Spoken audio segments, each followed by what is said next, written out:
नमस्कार, पीसीएस सारथी में आपका स्वागत है। मैं हूं अमृत उपाध्याय और जैसा कि आप जानते हैं बीपीएससी के लिए पीसीएस सारथी ने एक नया इनिशिएटिव शुरू किया है और फाउंडेशन बैच की शुरुआत की है। लेकिन बहुत सारे सवाल इस बारे में आ रहे हैं कि बीपीएससी में जो नए बच्चे हैं वो तैयारी की शुरुआत कैसे करें। तो बीपीएससी के पूरे एग्जाम पैटर्न को समझना बड़ा जरूरी है। तो आइए, हमारे साथ इस पूरे एपिसोड में दो मेहमान हैं। अजय अनुराग सर, जिनको एक लंबा अनुभव है बीपीएससी की परीक्षा की तैयारी कराने का, और साथ में हमारे हैं पीयूष सर, जिनको खुद भी परीक्षा का काफ़ी अच्छा अनुभव है और अब पढ़ा भी रहे हैं, तो पढ़ाते हुए भी इनको काफ़ी ज़्यादा अनुभव है।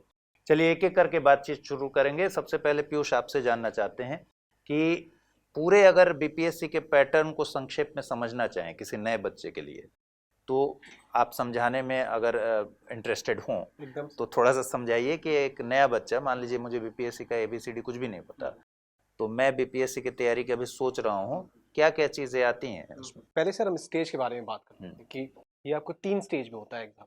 इस पहले स्टेज को प्रिलिमिनरी कहते हैं। अगर आप उसमें पास कर जाते हैं तो फिर आपको मेंस की परीक्षा देनी होती है। अगर आप उसमें पास कर जाते हैं फिर आपको इंटरव्यू की परीक्षा देनी होती है। उसमें अगर आपका मेंस और इंटरव्यू को मिला के आपके पास सही अंक आता है, वो बीपीएससी डिसाइड करती है, तो आपको रैंक मिलता है। रैंक के हिसाब से आपको अकॉर्डिंगली जो आपने जॉब भरा होता है वो आपको जॉब मिलता है। तो ये इसका एक जनरल प्रोसेस होता है। अब होता क्या है कि प्रिलिमिनरी में आपको संख्या जो होती है कैंडिडेट की वो बहुत बड़ी होती है। तो सबसे डिफिकल्ट एक सेंस में आपको यही स्टेज हो जाता है, क्योंकि सबसे ज्यादा जो छटनी होती है वो यहाँ पे होती है। और ये जो पहले वाला स्टेज होता है ये इतना वाइड होता है कि आदमी को सही से दिशा पता नहीं होता है कि आदमी को क्या पढ़ना है और क्या छोड़ना है। और इसी आपको चक्कर में आपको बहुत स्टूडेंट्स मेहनत तो करते हैं लेकिन गलत दिशा में मेहनत कर देते हैं, और फिर क्या होता है कि उनका सारा मेहनत बेकार चला जाता है, जबकि उनकी लगन में कहीं कमी नहीं थी। और कोई बच्चे क्या होते हैं जो सिर्फ सही दिशा में कुछ मटेरियल को लेके, जो सही मटेरियल है उसको लेके सही समय पे पढ़ाई करते हैं और उनको आगे का स्टेज का रास्ता मिल जाता है। एंड अकॉर्डिंगली जो आगे होगा उस पर हम आगे बात करेंगे कि मेंस में क्या होता है एंड आपको इंटरव्यू में क्या होता है। ठीक है, तो एक स्ट्रक्चर में अगर समझें तो एक पीटी की परीक्षा होगी जिसमें कितने पेपर हुए? आपको सर उसमें जीएस बस एक पेपर आता है, 150 क्वेश्चन होते हैं उसमें। उसमें आपको अलग अलग आपको सब्जेक्ट से history, geography, polity, economics, current affairs, Bihar के भी अलग अलग सेक्शन, सब आपको अलग कुछ कुछ मात्रा में क्वेश्चन बटे होते हैं। उसके हिसाब से क्वेश्चन आता है। 10 क्वेश्चन मैथ्स के भी आते हैं लेकिन वो बहुत सिंपल होते हैं। तो इसी में से हमें आपको रिलेटिवली आपको 100 लगभग 60 से 70% मार्क्स लाना होता है। वो हर साल डिफरेंट होता है कट ऑफ, लेकिन अराउंड हम लोग इतना मार्क्स लाते हैं तो एक्सपेक्ट कर सकते हैं हम लोग कि हमारा प्रिलिमिनरी निकल जाएगा। चलिए, मतलब प्रीलिम्स को लेकर एक पेपर देना है। हाँ, वो जीएस का है। सीसेट का अलग से पेपर नहीं है। 10 क्वेश्चन मैथ्स और के 10 क्वेश्चन उसी में मैथ से आते हैं। तो मैं इसलिए पूछ रहा हूँ इनसे इस तरीके से, ताकि आपकी समझ बन सके। अभी क्या होता है कि शुरू में इंसान जब सोचता है कि बीपीएससी की परीक्षा की तैयारी तो करनी है, जैसे मेरे पास कई सारे स्टूडेंट्स का फोन आया कि 69th देना चाहते हैं लेकिन अभी पता नहीं है कि कैसे होगा। तो एक तरीका तो ये होता है, हम बोलें कि भाई इंटरनेट से देख लो, नोटिफिकेशन निकाल लो, देख के उसमें समझ लो, लेकिन वो थोड़ा लेंदी प्रोसेस है। तो फिर हम लोग भी इसको ठीक से समझा दें आपको, ताकि आपकी सारी जो गलत फहमियाँ हों या फिर कन्फ्यूज़न हो वो सब दूर हो जाए। तो एक पेपर तय हुआ कि प्रीलिम्स में जीएस का एक पेपर होता है और सीसेट नहीं होता है। तो सीसेट का कोई दबाव जो आजकल पूरे भारत में चल रहा है वो नहीं है। ठीक है, इसके बाद सर मेंस के लेवल पर अगर आपसे मैं जानना चाहूँ कि मेंस के लेवल पर क्या स्ट्रक्चर है? मुख्य परीक्षा में बीपीएससी में एक तो जीएस मेन है जो 2 पेपर है, और 300 मार्क्स के दोनों पेपर हैं, 300 मार्क्स। इसके बाद ऑप्शनल है, लेकिन ऑप्शनल को इस बार से क्वालिफाइंग कर दिया गया है, केवल उसमें क्वालिफाई करना है आपको। इसके बाद एक नया पेपर अभी ऐड हुआ है, वो है एसए का, जो पहले नहीं था, और ये 300 मार्क्स का है। और पहला एग्ज़ाम हुआ है एसए पेपर का, तो 68 हुआ है, और उसको देखकर ये भी लग रहा है कि एसए का पेपर काफ़ी उसमें अच्छा रोल निभाएगा। हाँ, क्योंकि वो ऐसे कुछ हद तक यूपीएससी लेवल के, जैसा उम्मीद किया जा रहा था कि स्टेट थोड़ा आंचलिकता वाली भी बात आई थी कि खूब आंचलिक शब्दों का, हाँ, आंचलिक मुहावरों कहावतों का को, इस्तेमाल हाँ, होगा। कहावतें और ऐसे जो लोकोक्तियाँ होती हैं उनको पूछा शामिल गया, कर लिया डायरेक्ट गया। पूछा गया। हाँ, तो ऐसे जनरली जैसे यूपीपीसीएस में भी है उत्तर प्रदेश में, तो वहाँ उतना मुश्किल नहीं है। स्टेट लेवल के जो ऐसे होते हैं वो बड़े प्लेन होते हैं, लेकिन बीपीएससी का ऐसे कुछ यूपीएससी लेवल का है। तो और 300 मार्क्स का है। तो इसका मतलब है कि जो ऐसे है उसका बड़ा मेजर रोल है और वो बहुत निर्णायक होगा। इसके अलावा हिंदी है, सामान्य हिंदी, जो क्वालिफाइंग नेचर का है। तो कुल मिला जुला कर 3 पेपर हैं। एक तो ऑप्शनल जो है वैकल्पिक विषय, वो क्वालिफाइंग है। तो जीएस के 2 पेपर और एक एसए का पेपर, यही मुख्य रूप से ये 3 पेपर। मार्क्स गेन करने के लिए 3 पेपर हैं और 2 जिसमें पेपर क्वालिफाइंग नेचर के हैं। बिल्कुल। एक और सवाल आता है कि अंग्रेजी का भी कोई रोल होता है क्या? नहीं, अंग्रेजी का रोल यहाँ नहीं है। नहीं है। तो जिन लोगों की अंग्रेजी खराब है उनको मतलब चिंता बहुत करने की डरने की जरूरत बात नहीं, नहीं, चिंता करने की बात नहीं। नहीं। चलिए, ये सारे वो सवाल हैं जो मुझे इंस्टा पर आप लोगों ने पूछे हैं कि बीपीएससी की तैयारी करना चाहते हैं, अंग्रेजी सर बड़ी कमज़ोर है। तो अंग्रेजी आप समझ लिए, अभी अजय अनुराग सर ने बताया, काफ़ी लंबे समय से बीपीएससी के बच्चे अजय अनुराग सर से पढ़ते आ रहे हैं। तो अंग्रेजी का कोई रोल ही नहीं है, तो आपको चिंता करनी ही नहीं है। अंग्रेजी कमज़ोर हो कोई मतलब नहीं है, बीपीएससी का एग्ज़ाम आप बहुत आराम से दे सकते हैं। और पेपर्स 3 बता दिए सर ने कि 2 क्वालिफाइंग नेचर हो गया, ऑप्शनल और सामान्य हिंदी, और बाकी जिसमें आपको मार्क्स ले आने और जिस पर मेरिट बनेगा वो है जीएस का 2 पेपर और 1 पेपर हो गया सर एसए का, जो अभी अभी ऐड हुआ है पहली बार। ठीक है। तो अब आपसे पीयूष, जीएस के इस पेपर को अगर तोड़ें तो क्या क्या है जीएस के पेपर में, भीतर क्या पढ़ना है? जीएस 1 में सर पहला होता है इंडियन हिस्ट्री और इंडियन कल्चर, ठीक है। लिखा ये होता है, लेकिन उसमें बिहार के भी आपको क्वेश्चन आते हैं। जब आप उसको डिटेल में देखिएगा तो उसमें लिखा होता है कि हिस्टोरिकल फैक्ट्स में बिहार का क्या योगदान रहा। आपको आर्ट एंड कल्चर में बहुत आपको सिंप्लीफाई और एकदम डायरेक्ट आपको मेंशन कर दिया जाता है कि मौर्यन आर्ट, पाला आर्ट, आपको ऐसे पटना कलाम, ये सब वर्ड लिखे होते हैं और क्वेश्चन आपको इसी पे से आते हैं। मैं ये डिटेल इसलिए बता रहा हूँ क्योंकि अगर आप प्रीवियस ईयर क्वेश्चन जाकर देखिएगा तो हिस्ट्री का, एटलीस्ट हिस्ट्री के आपको वो क्वेश्चन रिपीट होते हैं, लगातार रिपीट होते हैं। आपको एक पीरियोडिक बेसिस पे 2 साल बाद, 3 साल बाद आपको वही क्वेश्चन पे क्वेश्चन रिपीट आते रहेगा। तो ये हिस्ट्री का सेक्शन होता है। उसके बाद पेपर 1 में ही आपको दूसरा पार्ट होता है करंट अफेयर, जो कि नेशनल और इंटरनेशनल टॉपिक को कवर करता है। देश में बहुत सारी घटनाएं घट रही है नेशनल इंपॉर्टेंस के, वो क्वेश्चन यहाँ पे कवर होंगे। इंटरनेशनल में भी वो यहाँ कवर होता है। तीसरा सेक्शन होता है जिसमें थोड़ा बहुत बिहार में थोड़ा खौफ होता है स्टैटिस्टिक का, कि इसको लेकर लोग इसको गणित मान लेते हैं, लेकिन सच मानिए सर, अगर आपको जोड़ घटाव आता है तो आपको स्टैटिस्टिक भी आता है। बस आपको थोड़ा सा प्रैक्टिस करना होगा, क्योंकि अगर आप बिना प्रैक्टिस करने आप कुछ भी जाइएगा तो उसमें आप निपुण नहीं हो पाइएगा। तो बस अगर आप जोड़ घटाव जानते हैं, प्रैक्टिस करने को तैयार है, तो पेपर 1 में आपको कोई भी नहीं रोक सकता है। ठीक है। फिर आता है हमारा पेपर 2। इसमें होता है सर इंडियन पॉलिटी पहला दिया रहता है। इसमें भी वही बात है, लिखा इंडियन है लेकिन क्वेश्चन आपको हमेशा कुछ बिहार से और इंडियन को जोड़ते हुए ही आएगा। दूसरा होता है इंडियन ज्योग्राफी और आपको इंडियन इकोनॉमिक्स। इंडियन इकोनॉमिक्स में जनरली आपको अनएम्प्लॉयमेंट, पॉवर्टी, प्लानिंग, इसको लेके क्वेश्चन पूछे जाते हैं। और आपको जो ज्योग्राफी होती है उसमें आपको दिया रहता है सोशल इकोनॉमिक हिस्सा जो होता है उस पर ज्यादा आपको एम्फेसाइज किया जाता है। ऐसा नहीं है कि आपको यहाँ पे साइक्लोन ये सब पे ज्यादा पढ़ना है, उसको रूल आउट नहीं किया जाता है, लेकिन सिंस आपको सिलेबस में सोशल और इकोनॉमिक वर्ड मेंशन किया जाता है तो उस पर हमें ज्यादा ध्यान देना होता है। और आपको तीसरा सेक्शन होता है साइंस और उसकी उपयोगिता। अब यहाँ पे ये समझने की बात है सर कि बहुत लोग साइंस में क्या करते हैं, बस डेफिनेशन रट के चले जाते हैं और आपको उसके ऊपर व्याख्या करते रहते हैं, लेकिन आपको सिलेबस में एप्लीकेशन वर्ड को बार बार मेंशन किया गया है, तो आपको उस पर ध्यान देना। अगर आपका और क्वेश्चन ज्यादा वहीं से पूछते होंगे एकदम सर, आपको सिलेबस के एग्जैक्टली वैसे ही क्वेश्चन आता है कि आपको जो पूछा जा रहा है। अब अगर आप बिहार का एग्जाम दे रहे हैं तो आपको ऑब्वियसली थोड़ा पता होना चाहिए कि साइंस का बिहार के प्रॉब्लम में कैसे उपयोगिता आ रहा है, कि वहां पे फ्लड आता है। अब उस साइंस के थ्रू उसको हम कैसे संभालेंगे। वहां पे एग्रीकल्चर आपको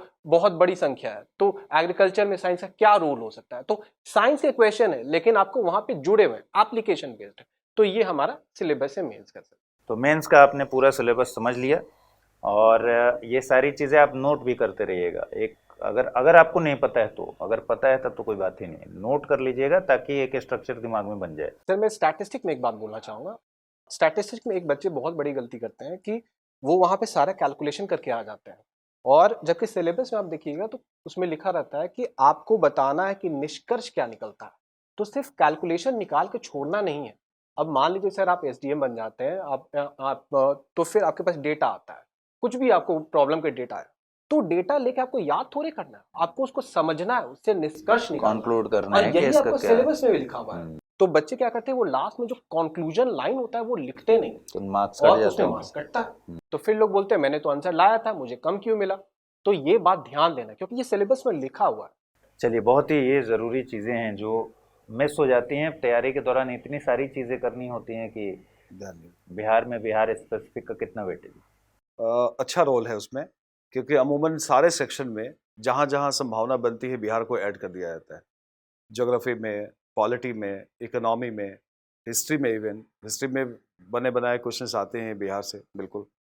जैसा कि सर ने कहा, पटना, कलम या ऐसे जो आर्ट कल्चर पे है, मौर्या, तो बिहार पे हर सेक्शन में आता है। और बिहार पे कुछ लिमिटेड संसाधन है, पढ़ने के जो सोर्सेज है बहुत लिमिटेड है, इम्तियाज़ अहमद और कुछ ऐसे एक दो पब्लिकेशन की बुक है, तो वहाँ भी थोड़े स्टूडेंट फंस जाते हैं। अच्छा। और अभी इस बार जो 68 का एग्ज़ाम हुआ है उसमें बड़ा चेंज आया है, उसमें बिहार का रोल बढ़ा है और क्वेश्चंस भी थोड़े से यूपीएससी लेवल के बनाए गए हैं। जनरली बीपीएससी के क्वेश्चंस जो हैं वो एक ही पैटर्न पे चल रहे थे लंबे समय से, वो पहली बार चेंज हुआ है।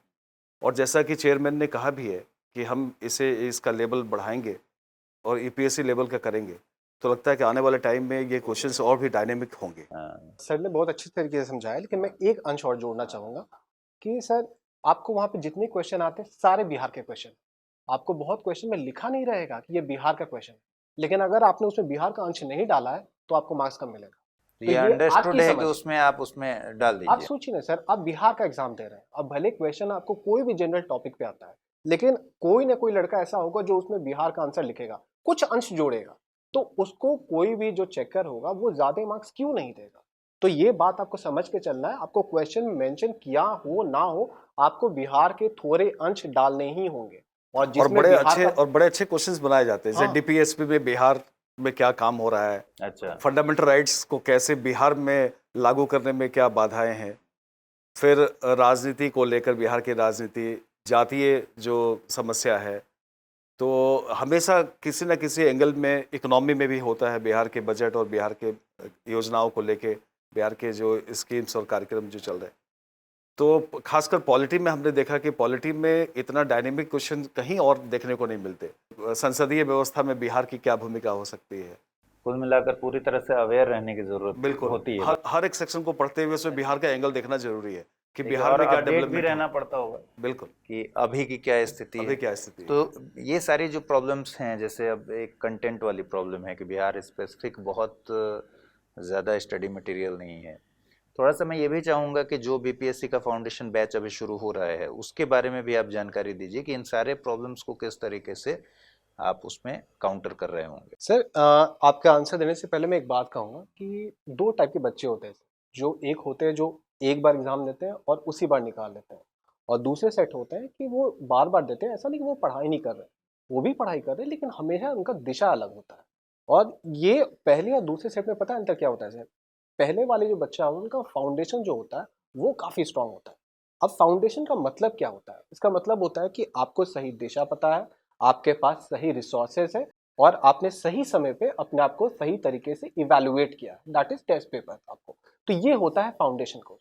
और जो हमने फाउंडेशन कोर्स अपना बनाया है, इसमें यही तीनों बातों का ध्यान दिया गया है कि आप जो रिसोर्सेज पढ़ रहे हैं वो रिसोर्सेज ऐसा ना हो कि वो फैला हुआ हो, एकदम आपको छोटा मात्रा में हो, लेकिन रेलेवेंट आपको कंटेंट हो। फिर आपके पास जो आपका एफर्ट जाए वो सही दिशा में जाए। ऐसा नहीं कि आप हिस्ट्री आपको पसंद है, उसी पे 6 महीना आपने डाल दिया, और आपको एग्जाम निकालना है, ठीक है आप हिस्ट्री में बहुत तेज हो गए, लेकिन आपसे एग्जाम तो नहीं निकलेगा। तो यहाँ पे एफर्ट आपका सही दिशा में जाना चाहिए। एंड लास्ट में जो सबसे इंपॉर्टेंट है, आपने दोनों स्टेज कर लिए, किताब भी सही रखा था, एफर्ट भी सही डाल दिया, लेकिन आपने अपने आप को कंपेयर नहीं किया बगल वाले लड़के से, क्योंकि वो भी तो वही काम कर रहा है। आपको कैसे पता है कि उसने आपसे अच्छा नहीं किया है? और यहीं पे रोल आता है टेस्ट पेपर का। तो बिना टेस्ट पेपर के तो कोई एग्जामिनेशन निकल ही नहीं कर सकता। और हम अपने फाउंडेशन कोर्स में सर इन तीनों एलिमेंट को अलग अलग जगह पे अच्छे तरीके से इंक्लूड किया। जैसे सर हम 1000 घंटे से ज्यादा आपको लाइव क्लासेस देते हैं। लाइव क्लासेस का क्या फायदा है सर? अब मान लीजिए सर अभी जैसे लाइव क्लासेस है, किसी स्टूडेंट को डाउट हो रहा है कि सर आपने उस समय क्या समझाया था, तो मैं अभी उसको तुरंत बता दूंगा। लेकिन अगर ये मैं रिकॉर्डेड दूंगा तो वो उससे हमसे क्वेश्चन नहीं पूछ पाए। सही बात। और सबसे बड़ी बात है कि यही वीडियो को हम लोग रिकॉर्डेड भी दे रहे हैं। ये आपको सोने पे सुहागा वाली बात। कि अगर रिकॉर्डेड मिल रहा है तो आप रिवीजन भी कर सकते हैं, उसको रिविजिट कर सकते हैं। कितना बार क्या होता है सर कि 2 घंटे का क्लास हुआ, आपने 1.5 घंटे तक अच्छे से सुना, लेकिन वो 10 मिनट आपसे छूट गया है, तो आप क्या करोगे कि 2 घंटे का क्लास फिर से थोड़ी जाकर रिविजिट करोगे, बस वो 10 मिनट का क्लिप देखा और हो गया। फिर वो रिवीजन के लिए आपके पास एक टूल भी है। तो ये सारे सर्विसेज आपको हमारे फाउंडेशन कोर्स में मिल रहे हैं। फिर आपके पास बहुत लोग बच्चे क्या होते हैं कि नोट्स लिखने में थोड़ा आलस कर जाते हैं, जनरली होना नहीं चाहिए, बिकॉज आप अगर नोट्स लिखते हैं तो वो आपकी मेमोरी, मसल्स मेमोरी भी बनती है वहां पे। लेकिन मान लीजिए फॉर सम रीजन कोई कुछ कारण हुआ, तो हम आप लोग को हैंड रिटन नोट्स प्रोवाइड करता है। हैंड रिटन क्यों?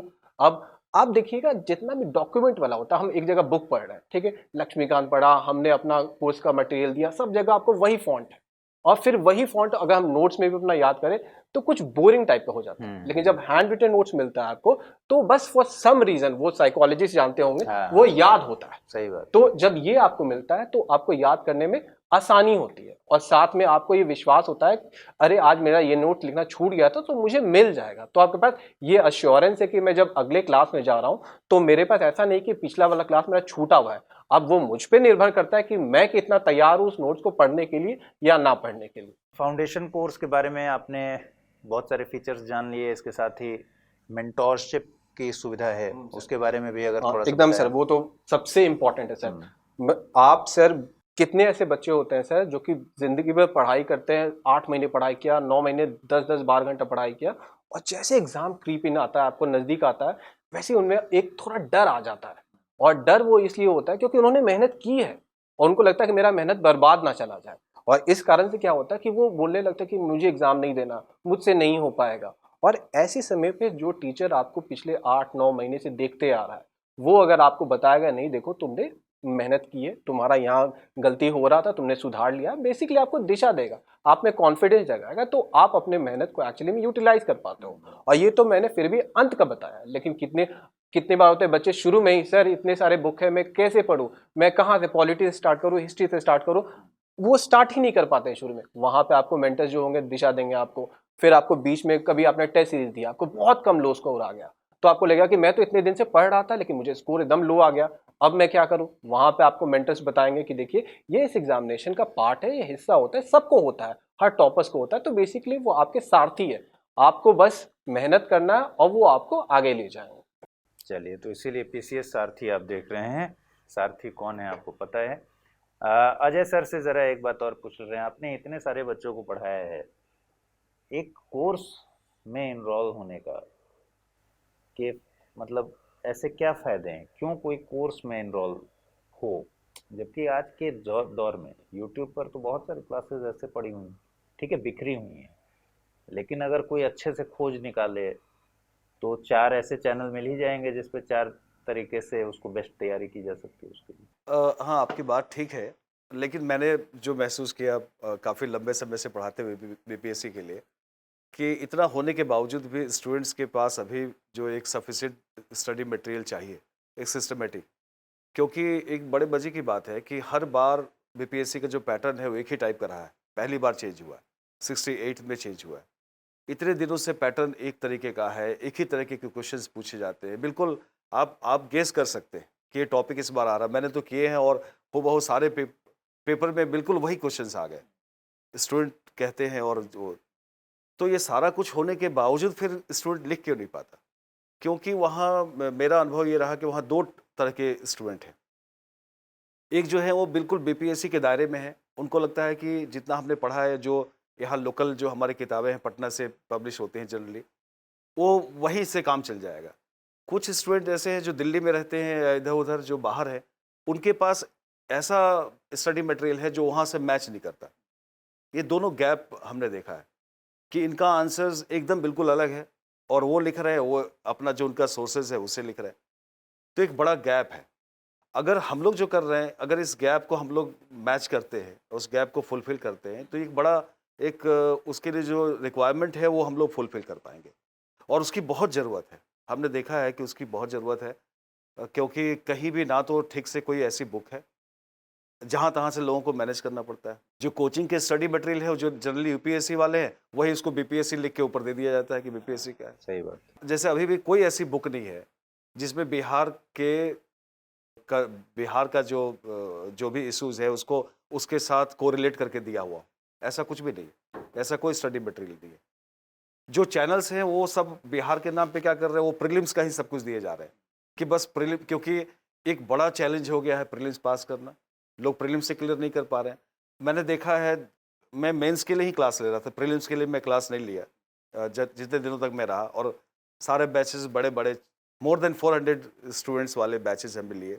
सब लोग सभी के साथ एक प्रॉब्लम है कि प्रीलिम्स पास कर गए हैं, मेंस में क्या करना है पता ही नहीं है, क्योंकि पूरा टाइम उन्होंने प्रीलिम्स को लगाया। और पटना में और बिहार में कल्चर है कि बीपीएससी का मतलब है प्रीलिम्स पास करना, बस मेंस में क्या आएगा ये किसी को पता ही नहीं है। एसए के लिए हमने पहली बार पढ़ाया है, एसए के लिए किसी को पता नहीं कि एसए किस बला का नाम है, कैसे एसए लिखना होता है, और कहीं से कुछ कॉपी करके कुछ भी जाके लिख के आ गए लोग।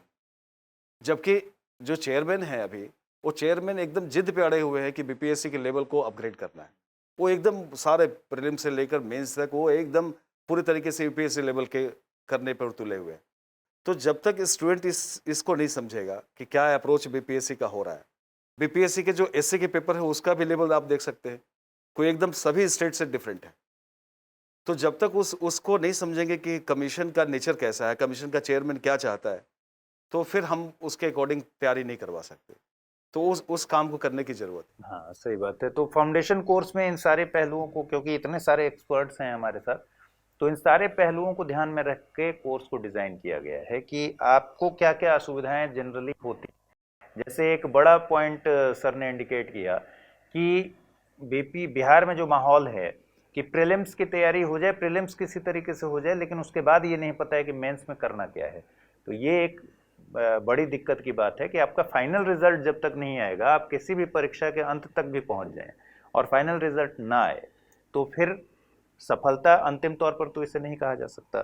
तो आज जैसे हमारे दोनों एक्सपर्ट से बातचीत में, हमारे दोनों बहुत वरिष्ठ फैकल्टीज हैं, इनसे बातचीत में आपको समझ में आया होगा कि बिहार की परीक्षा में दरअसल क्या है। देखिए, एक पूरे वीडियो में सारी बातों को कवर नहीं किया जा सकता, लेकिन मैं वायदा करता हूं कि इसी सीरीज में एक आध और वीडियोस हम लोग बनाएंगे जिस पर स्पेसिफिक टॉपिक्स पर भी बात करेंगे।